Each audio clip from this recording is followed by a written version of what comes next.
श्री शिवाय नमस्तुभ्यम। कुम्मनदास जी के पुत्र चतुर्भुज दास, जो कुम्मनदास जी से भी बड़े श्री कृष्ण भक्त थे, उन चतुर्भुज दास जी का जन्म कब और कैसे हुआ, आज के वीडियो में हम आपको कुम्मनदास जी के पुत्र चतुर्भुज दास जी का जन्म कब और कैसे हुआ और कुम्मनदास जी ने अपने पुत्र का नाम चतुर्भुज दास क्यों रखा और चतुर्भुज दास जी को जन्म लेते ही श्री कृष्ण की भक्ति का आशीर्वाद कैसे मिला। चतुर्भुज दास कुम्मनदास जी के पुत्र थे, जो श्री कृष्ण जी के परम भक्त थे। जब चतुर्भुज दास जी श्री कृष्ण की भक्ति के गीत गाते, तब स्वयं श्री नाथ जी चतुर्भुज दास का गायन सुनने आते थे। चतुर्भुज दास विट्ठलनाथ गोसाई जी के शिष्य थे और बचपन से ही अलौकिक बातें किया करते थे। बचपन से ही श्री कृष्ण की भक्ति के गीत गाया करते थे। एक बार की बात है, परसौली गांव में रास का आयोजन किया गया। उस रास में विट्ठलनाथ गोसाई अपने पुत्र गोकुलनाथ के साथ आए। जब रास शुरू हुआ, तब गोकुलनाथ जी ने चतुर्भुज दास जी से रास में गायन करने को कहा।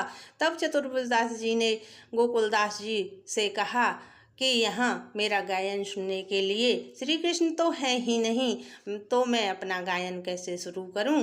तब गोकुलनाथ जी बोले, चतुर्भुज दास, तुम अपना गायन शुरू करो। तुम्हारा गायन सुनते ही तुम्हारे श्री कृष्ण भी आ जाएंगे। हुआ भी ऐसा ही। जैसे ही चतुर्भुज दास जी ने अपना गायन शुरू किया, उसी समय श्री कृष्ण चतुर्भुज दास जी का गायन सुनने के लिए आ गए। अपने श्री कृष्ण के दर्शन कर आनंद मग्न होकर चतुर्भुज दास जी गाने लगे।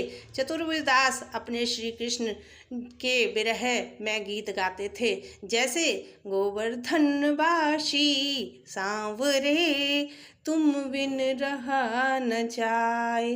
अब हम आपको चतुर्भुज दास जी का जन्म कब हुआ, कुम्मनदास जी ने अपने पुत्र का नाम चतुर्भुज दास क्यों रखा और चतुर्भुज दास जी को जन्म के साथ ही श्री कृष्ण की भक्ति कैसे मिली, यह कथा सुनाते हैं। चतुर्भुज दास जी के पिता कुम्मनदास जी श्री कृष्ण के परम भक्त थे। वे भी श्री कृष्ण के मंदिर में पद गाया करते थे।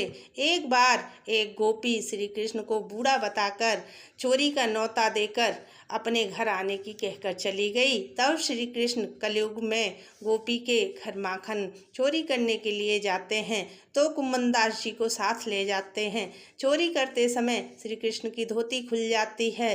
तब कुम्मनदास जी श्री कृष्ण जी से कहते हैं, हे प्रभु, आपकी धोती खुल गई। यह सुनकर श्री कृष्ण